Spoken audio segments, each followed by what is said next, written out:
भाग्य में लिखा है उसे कोई टाल नहीं सका है। था मैं गांधारी तुझे श्राप देती हूँ, तेरा पूरा कुल, तेरा पूरा यदुवंश ऐसे ही नष्ट हो जाएगा। तब जो शब्द श्री कृष्ण ने कहे हैं, भगवान कृष्ण कहते माता मुझे मालूम है तेरे 100 पुत्र मरे हैं, इसलिए तेरी पीड़ा को मैं समझता हूं और तेरे श्राप को भी मैं आशीर्वाद के रूप में ग्रहण कर रहा हूं। मुझे दुख नहीं है कि तूने श्राप दे दिया मुझे, लेकिन माता एक बात कहूं, नियति को स्वयं भगवान भी नहीं बदल सकता है। मैं कृष्ण भी नियति को नहीं बदल सकता।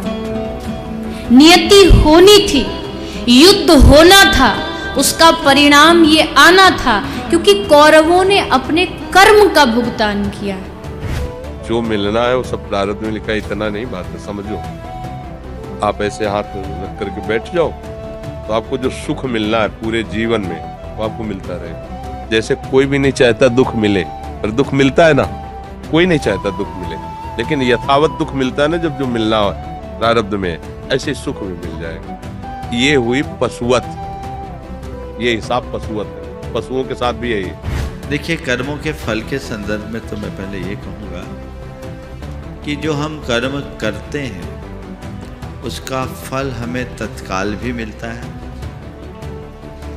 और कुछ काल बाद भी मिलता है। कुछ कर्मों का फल तत्काल मिलता है और कुछ कर्मों का फल लंबे समय तक मिलता रहता है। कर्म का फल भोगने की जो बातें होती हैं ये सब बातें ही हैं, प्रत्यक्ष में ऐसा कुछ नहीं होता।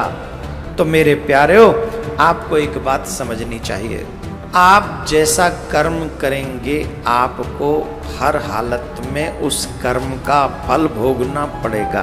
अनाभुक्तम बिना भोगे न क्षीयन्ते, क्षीण नहीं होते। जो भी कर्म किए हैं अनाभुक्तम न क्षीयन्ते, जन्म कोटि शतैरपि, चाहे 100 जन्म ले लीजिए, उसके बाद भी यदि कोई कर्म बचा है भोगने के लिए तो 100 जन्मों के बाद भी भोगना पड़ेगा। अवश्यमेव भोक्तव्यम, अवश्य ही भोगना पड़ेगा। अगर आपने अच्छा किया है तो उसका फल आपको मिलेगा ही, ये निश्चित बात है। और ये भी निश्चित बात है अगर आपने कुछ गलत किया है तो उसका परिणाम भी आपको भोगना पड़ेगा ही, उसे कोई नहीं बैठ सकता। इन तथाकथित संतों कथावाचकों से आपने सुना कि कर्म का फल तो भोगना ही पड़ता है, जबकि वेदों और गीता में ये स्पष्ट किया हुआ है कि पूर्ण परमात्मा की भक्ति से घोर से घोर पाप भी नष्ट हो जाते हैं, उनको भोगना नहीं पड़ता। अब सुनिए संत रामपाल जी महाराज के विचार। जब तक हमें ये सत साधना प्राप्त नहीं होती, सच्चे इस कबीर भगवान की और ये सतनाम की और सार नाम की, जब तक पूर्ण परमात्मा कबीर जी की सत साधना हमें नहीं मिलती, तब तक हम अपने दोनों कर्म भोगने पड़ते हैं, पुण्य भी और पाप भी। अभी तक आपने विधान सुना होगा कि जैसे कर्म करेगा वैसे फल देगा भगवान, बिल्कुल सही है। आपके जैसे कर्म पूर्व जन्म के हैं उनसे आपकी एक जीवन बन गया, किस्मत बना दी। आपके जो संचित कर्मों में से कुछ पुण्य ले लिए, कुछ पाप ले लिए, उस एवरेज से जिसके पुण्य घने हैं और पाप कम हैं तो उसके पुण्य उसी रेशो से अधिक जीवन में आपको प्राप्त हैं और पुण्य भी उसी आधार से और पाप भी उन्हीं की रेशो से। तो आप जी को दोनों भोगने पड़ेंगे। यहाँ इस प्रारब्ध बोलते हैं इसको, प्रारब्ध यानी जीवन में लिखी हुई किस्मत के जो कर्म हैं, जो संस्कार हैं किस्मत के, उनको प्रारब्ध कर्म बोलते हैं। और प्रारब्ध कर्म को कोई नहीं चेंज कर सकता, ना विष्णु जी कर सकते, ना ब्रह्मा जी कर सकते, ना शिव जी कर सकते, ना ब्रह्म कर सकता, ना परब्रह्म कर सकता। परम अक्षर ब्रह्म कर सकता है। मासा घटे न तिल बधे, विधना लिखे जो लेख, और सच्चा सतगुरु मेट कर मिटाकर ऊपर मार दे मेघ, यानी फॉरएवर खत्म कर देता है। मासा घटे न तिल बधे, यानी 1 ग्राम भी आपके संस्कार इधर उधर नहीं हो सकते। और ना बढ़ सकते ना कम हो सकते। जो विधाता ने आपके भाग्य में, प्रारब्ध में, किस्मत में लिख दिए, प्रारब्ध माने किस्मत, आपकी किस्मत में जो लिखा हुआ है उसमें से ना मासा घट सकता है और ना ही तिल के समान बढ़ सकता है। आपको दोनों भोगने पड़ेंगे जब तक आप परम अक्षर ब्रह्म, उस सत्य पुरुष अल्लाहु अकबर, उस कबीर भगवान की भक्ति नहीं करोगे।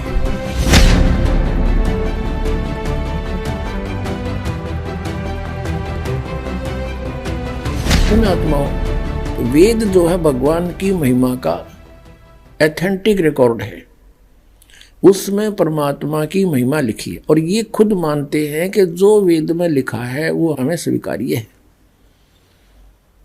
वेद सत्य है। यदि वेद सत्य है तो फिर सत्यार्थ प्रकाश की है, ये तो झूठार्थ प्रकाश है। अब दिखाते हैं आपने वेद में क्या लिखा है। अब यजुर्वेद, इसका अनुवाद करता भी मैं ऋषिदानंद है। देख कमाल की बात है, युद्ध भांग पिया करता तो नरी उतरने नहीं देता, ऐसा लगता है। इसकी जीवनी में लिखा है भांग पीता था, दिखाएंगे आपको कभी। अब ये कहाँ से प्रकाशित है? प्रकाशक है सार्वदेशी कार्य प्रतिनिधि सभा 2/5 महर्षि दानंद भवन, रामलीला मैदान, नई दिल्ली से। महर्षि दानंद सरस्वती द्वारा इसका अनुवाद किया गया। मुद्रक हैं Prince offset printers, 1510, Pataudi house, Daryaganj, नई दिल्ली से। 241 पृष्ठ पे है। 8वां अध्याय यजुर्वेद भाषा भाष्य, ये 13वां मंत्र है। 13वां, इसमें क्या लिखा है? देव कर्तस्य ऐनस्य अवजनम असि, मनुष्य कर्तस्य ऐनस्य अवजनमसि, पितर कर्तस्य ऐनस्य अवजनमसि, आत्म कर्तस्य ऐनस्य अवजनमसि, अन्नस्य अन्नस्य अवजनमसि। ओए होए। अब इसका अनुवाद यहाँ किया इन्होंने 242 पृष्ठ पे। ये 241 पर हम पढ़ रहे थे, यहाँ देखो 242 पर। अब यहाँ इसका थोड़ी बहुत कोई उतर गई होगी, इसकी भांग है।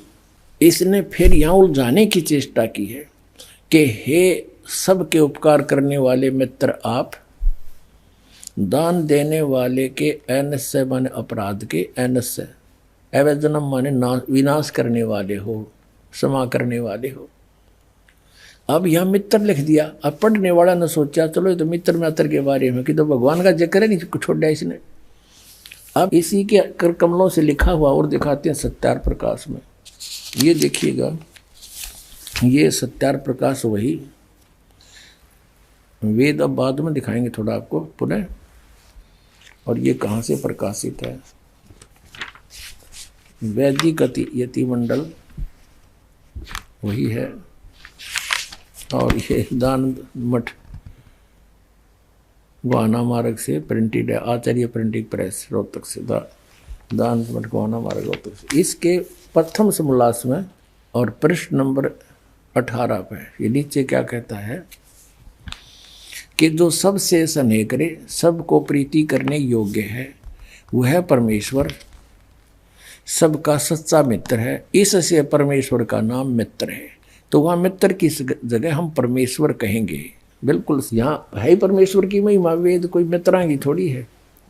और दान देने वाले के पाप मित्र के नाश करेगा, बता कोई बात है? तो ये मित्र परमेश्वर का नाम लिख दिया इसने। और लिख दिया इसलिए कि कोई पढ़ ना गा के देते ये ज्ञानता पता लग जा, तो पढ़ेगा तो नहीं सोचेगा कोई मित्र के बारे में बोल रखे। एक बार हमारा जो करोथा कांड इन्होंने करवाया, इसका यही कारण था। दास ने यही जो स्टेटमेंट आज आपको बता रहा है समाचार पत्रों में निकाल दी, और आर्य समाज के आचार्यों को पता लग गया कि तुम्हारा रोजगार गया। जय दानंद की अज्ञानता का पता लग गया हमारे दानंद के अनुयायियों को। ये सारे भागेंगे यहाँ से, तुम्हें फिर चंदा मिला को नहीं। तो हमने ये न्यू का न्यू लिखा था, फोटो स्टेट तो नहीं किया था, ऐसे लिख कर भेजा था कि ये ऐसे बोलता सत्यार्थ प्रकाश में, और ये यजुर्वेद में ऐसे लिखा है। तो इन्होंने जवाब दिया फिर उसका पेपर में, समाचार पत्र में, कि रामपाल तो संस्कृत ना जानता, यो के जाने वेदों के बारे में। वो तो दयानंद जी तो महर्षि थे, उन्होंने समाधि लाला के वेदों के अर्थ निकाले हैं, और वहाँ पर मित्र शब्द लिखा है, परमेश्वर के बारे में नहीं लिखा है। अब आम आदमी इतना प्रभावित है नकली ऋषियों से कि वो सच्चे हैं और अन्य व्यक्ति कुछ भी कहता रहो वो सही लिख कर गए होंगे। इसलिए परमात्मा ने दया करी इस प्रोजेक्टर की, और ताकि आप स्वयं देख सकें। अब यहाँ मित्र का अर्थ परमेश्वर है इन्हीं के शब्दों में। अब पढ़ेंगे, देखो अब हम यजुर्वेद पर आ गए हैं, सत्यार प्रकाश रख दिया है। अब इसके हम 8वें अध्याय के वही 13वां मंत्र पढ़ रहे हैं।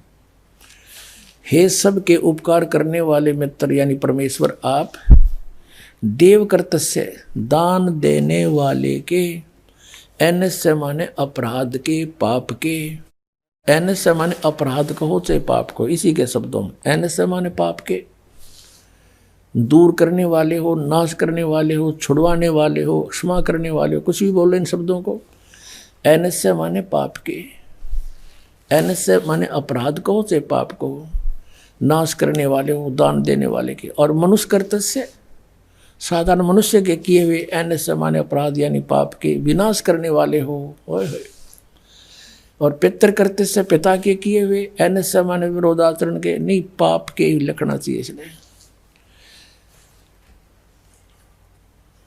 अच्छी तरह हरने वाले हो यानी दूर करने वाले हो, अपने किए हुए पाप के दूर करने वाले हो, एनस्य एनस्य अधर्म के अधर्म यानी पाप के पाप, घोर पाप के नाश करने हारे हो,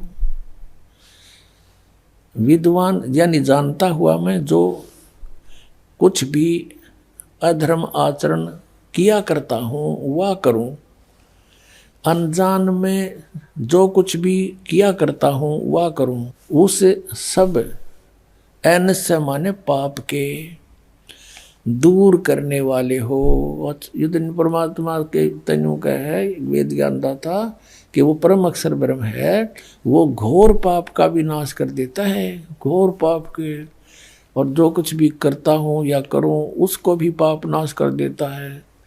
और ये कहते हैं पाप नाश भगवान नहीं कर सकता। तो अब क्या सिद्ध हुआ कि वेद ज्ञान सच्चा है, इसको सभी मानते, और वेदों में परमात्मा की महिमा है, परमात्मा की जो गुण लिखे हैं वेदों में, और इसके विपरीत जिसका अपना अनुभव कुछ भी है वह वेद विरुद्ध है, वो झूठा है।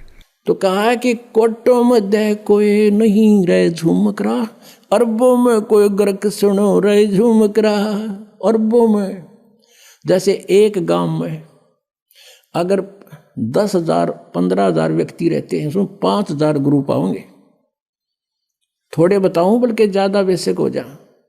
जैसे किसी के बालक के कोई तकलीफ होगी, पहले तो उसकी सास कहेगी बेटी बार लीगा धर दे 100 रुपया, फिर पड़ोसन आवेगी क्या हो गया बेटी अगताईस का ऐसे ऐसे हो गया, अग भीतर लीगा धर दे 2 रुपये। एक और आवेगी इसका नजर हो रही है चौराहे पर मिट्टी ठा के फेंक दे इसके ऊपर गए। चौथी आवेगी गुड़गा माड़ी की बोल दे। यानी एक के ऊपर 5 मास्टर हो जाएंगे गुरु। ऐसे ऐसे हर घर में 1-1 2-2 जरूर पाओगा। कोई ब्रह्मा की पूजा बतावे, कोई विष्णु की, कोई शिव की, कोई भैरव की, कोई भूत की, ये बतानी है नरे। और कोई फिर कहे ब्रह्म पूजो वशिष्ठ ऊपर भगवान नहीं, इनकी भी गिनती नहीं। गीता जी अध्याय नंबर 7 के श्लोक नंबर 19 में कहा है कि अर्जुन बहु नाम जन्माना मनते ज्ञानवान माम प्रपते वासुदेव सर्वमिति स महात्मा सुदुर्लभ है। बहुत बहुत जन्मों के अंत के जन्म में कोई मेरी पूजा करता है, ब्रह्म तक पहुंचती है उसकी बुद्धि, ना तो अन्य देवताओं में फंसे रहते हैं।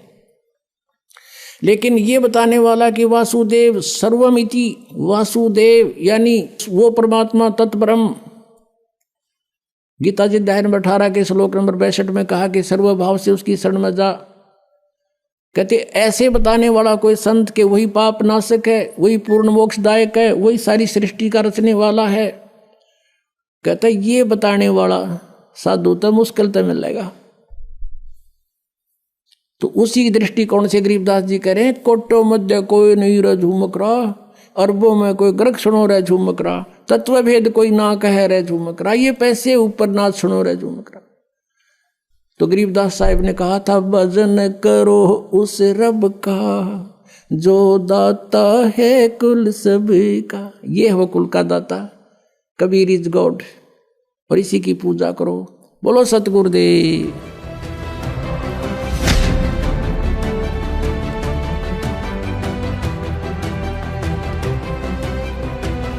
कि ये केवल नियमित कार्य ही कर सकते हैं, यानी जिसके भाग्य में जो कुछ लिखा है उतना ही दे सकते हैं। दुख है तो दुख ही देंगे, ये उसमें परिवर्तन नहीं कर पाओगे।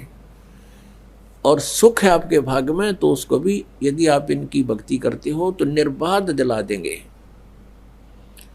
लेकिन ये कर्म, आपके कर्म में दुख है तो उसको परिवर्तन नहीं कर सकते, ये किसी भी प्रकार के पाप कर्म दंड का नाश नहीं कर सकते, ना संचित कर्म को नाश कर सकते और न ही ये प्रारब्ध के कर्म का नाश कर सकते। और संचित जो हम कर रहे हैं, जो क्रियावान है, ये भी उसको नहीं बदल सकते। जैसे महाभारत का युद्ध हुआ, श्री कृष्ण जी ने बहुत कोशिश की, यानी विष्णु जी ने, कि ये युद्ध ना हो। उनकी 100 प्रयत्न करने पर भी युद्ध होकर ही रहा। तो जो क्रियावान कर्म थे वह भी ना बचे, उनको भी नहीं चेंज कर सके। नीत कितना अनर्थ हुआ, करोड़ों व्यक्ति मारे गए, वो सारा पाप पांडवों के सिर पर रखा गया। और प्रारब्ध के कर्म को ये अपना भी नहीं काट सकते। प्रारब्ध तो दूसरों का नहीं कैसे काटेंगे। जैसे श्री राम रूप में श्री रामचंद्र जी ने सुग्रीव के भाई बाली को मारा था, धोखा देकर वृक्ष की ओट लेकर तीर मारा था, उसका भी बदला देना पड़ा, वो भी कर्म दंड भोगना पड़ा। उसके प्रारब्ध में लिखा गया वो कर्म श्री कृष्ण रूप में। जो बाली वाली आत्मा थी वो तो एक शिकारी बना, और श्री राम वाली आत्मा श्री कृष्ण बने। और श्री कृष्ण जी का वध विषाक्त तीर, यानी जहर से बुझे हुए तीर मार कर उस एक शिकारी ने उनका वध किया। तो उनका अपना भी कर्म भोगना पड़ा उन भगवानों को, जिनकी हम गुण गाया करते थे, जिनको सर्वशक्तिमान बताया करते थे, तो वो भी सर्वशक्तिमान नहीं पाए, ये अविनाशी भी नहीं पाए, क्योंकि इनकी जन्म मृत्यु होती है। इनके पिता कौन है? इनके पिता काल रूपी ब्रह्म है। पुण्यात्माओं, सत्संग के अंदर परमात्मा की याद दिलाई जाती है, आत्मा और परमात्मा की सतिथि बताई जाती है, कौन से कर्म अच्छे हैं कौन से बुरे हैं ये याद दिलाई जाती है। और आपको जो मिशन से जुड़ता है, जो भगवान चाहता है, उसको स्ट्रिक्टली कहा जाता है कि ये पाप नहीं करोगे, ऐसा नहीं करोगे तो तुम सफल होगे, सच्चाई है ये। तो फिर वो आपके क्रियावान कर्म भी बदलवा दिए जाते हैं। जैसे कोई शराब पीता है, कोई चोरी करता है, कोई मिलावट करता है, कोई जारी करता है, कोई और बकवाद करता है, वो सब छुटवाई जाती है। वो क्रियावान कर्मों को भी चेंज कर दिया जाता है।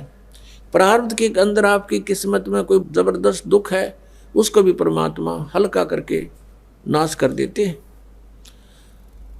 परमेश्वर शरण में आने से आई टले बला, और जय मस्तिष्क में जय भाग्य में सूली होवा काटे में डर जा।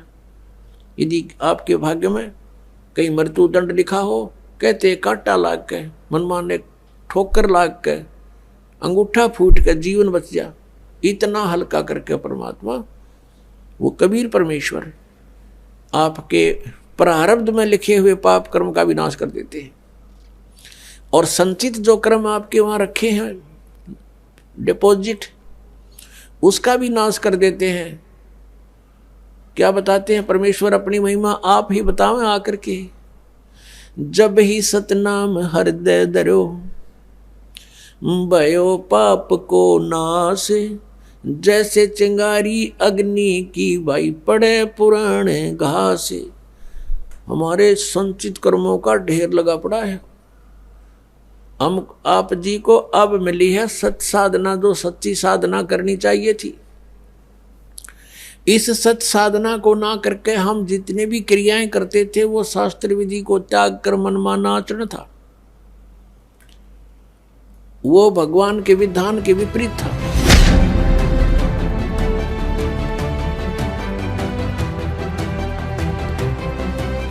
अब जैसे आप जी का मनुष्य जीवन है, मनुष्य जीवन में किसी ने पुण्य भक्ति की, पुण्य के साथ यहाँ पाप भी साथ डिपॉजिट होते हैं। पुण्य कम बनते हैं, पाप ज्यादा बनते हैं। ये ऐसे अक्षेत्र में आप रह रहे हो। जैसे आप जी यहाँ ऐसा स्थान है जैसे एक कोई फील्ड होता है, खेत है, और उसमें कुछ भी ना जो है ना उसकी गुडाई करो ना उसको संवारो, उसमें अपने आप घास फूस अड़ंगा कुबाड़ इतना उग जाएगा दिखे नहीं धरती। और उसमें हमने खाने योग्य अपना अन्न प्राप्त करने के लिए, कनक बीजने के लिए उसमें कितनी मेहनत करनी पड़ा है। पहले तो अड़ंगा काटना, फिर उसको हल या ट्रैक्टर से गुड़ाई करनी और जो उसको बाना, और फिर उसमें खर्चा लग गया, मेहनत और परिश्रम लग गया।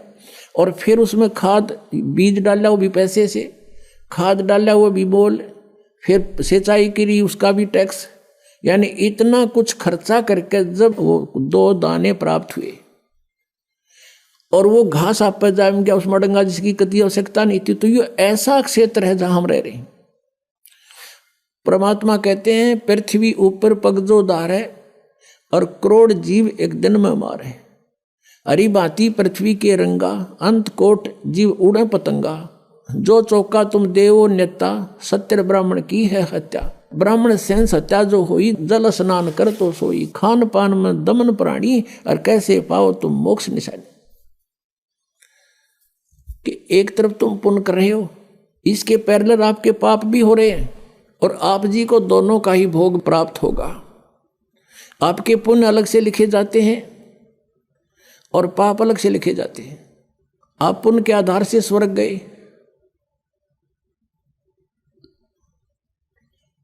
तो यहां थोड़ा कंसेप्ट क्लियर करना पड़ेगा कि जैसे आप जी एक पूर्ण परमात्मा परम अक्षर ब्रह्म को छोड़कर अन्य किसी को इष्ट बनाकर किसी भी प्रभु की, देव की पूजा करते हो, भगवान की, पुरुष की, जैसे सरपुरुष और अक्षर पुरुष। गीता जी अध्याय नंबर 15 के श्लोक 16-17 में 3 पुरुष बताए हैं कि सरपुरुष, एक अक्षर पुरुष, एक परम अक्षर पुरुष। उत्तम पुरुष तो अन्य वो परम अक्षर पुरुष है, परम अक्षर ब्रह्म है। गीता जी अध्याय नंबर 8 के श्लोक नंबर 3 में जिसके विषय में कहा गया कि वो परम अक्षर ब्रह्म है।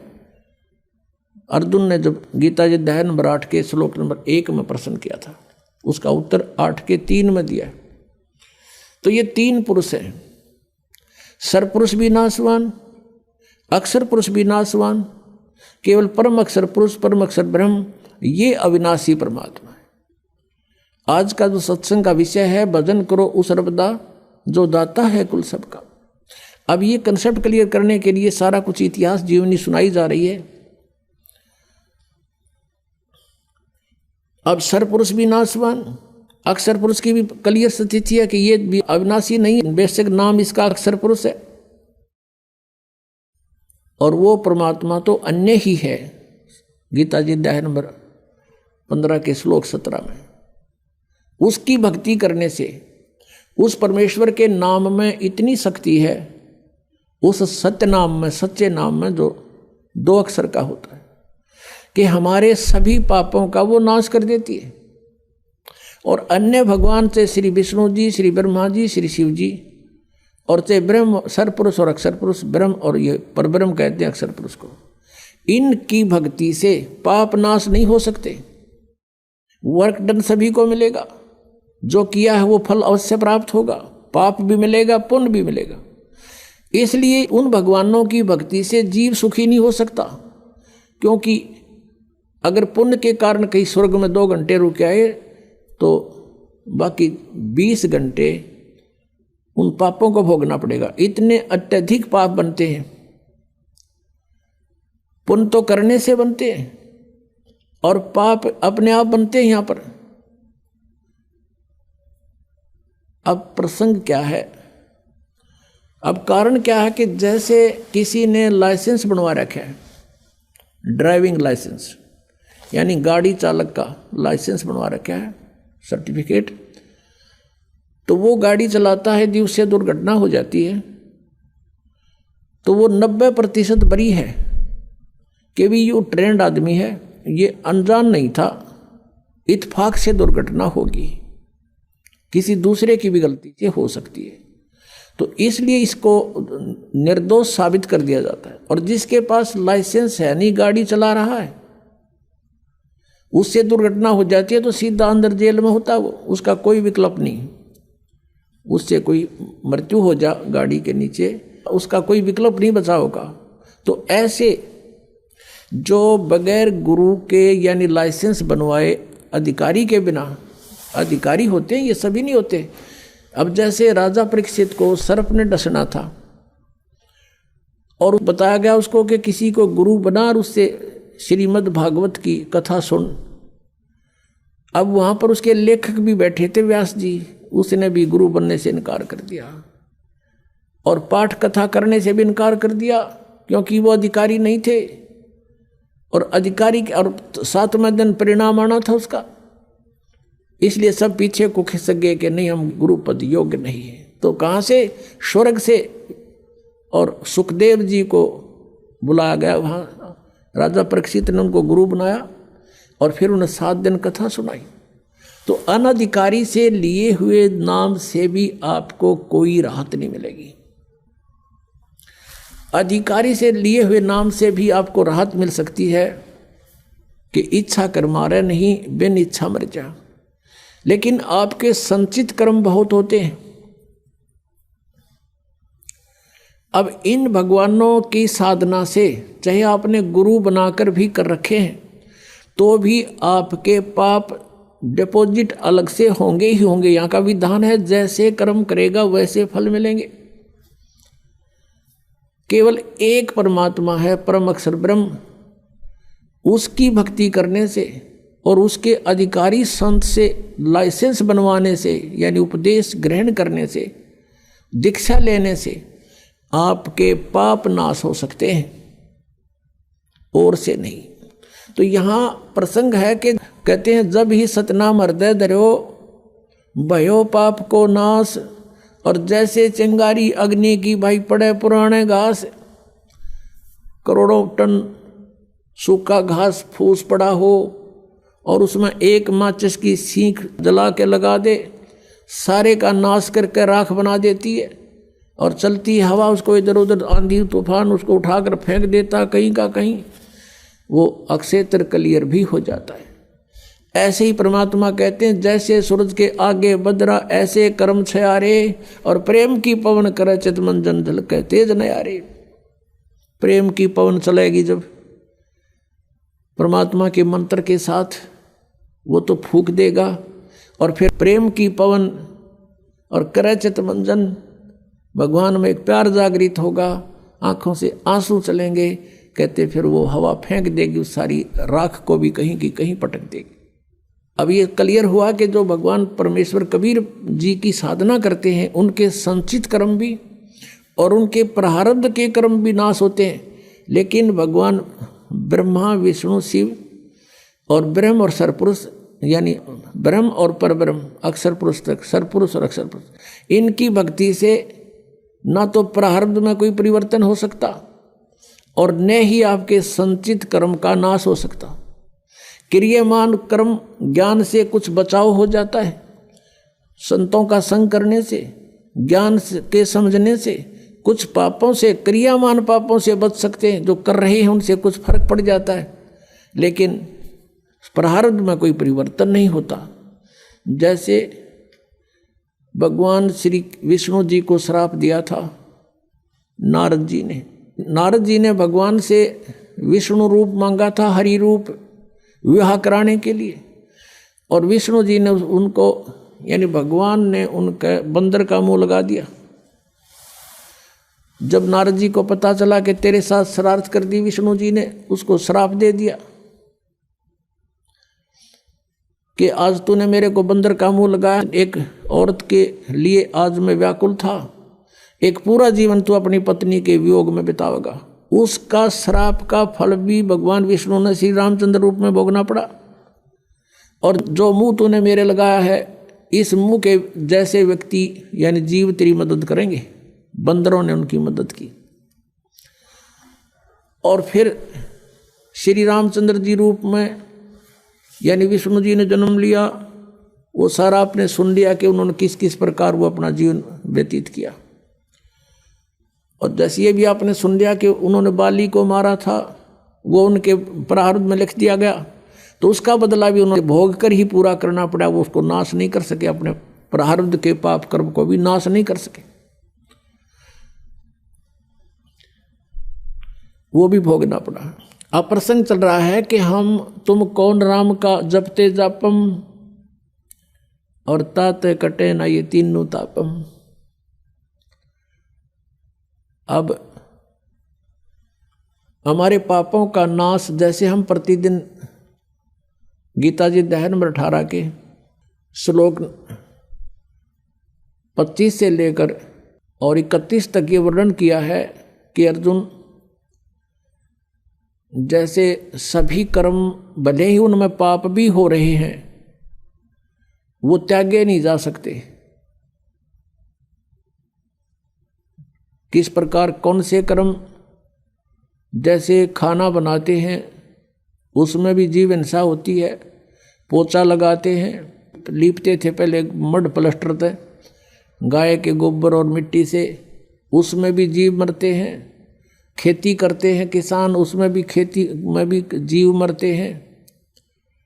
तो ये कर्म, जैसे व्यापारी व्यापार करता है, उसमें भी जीव मरते हैं। कणक तोलते हैं और सौदा करने के लिए इधर उधर जाते हैं गाड़ियों में या वैसे पैदल।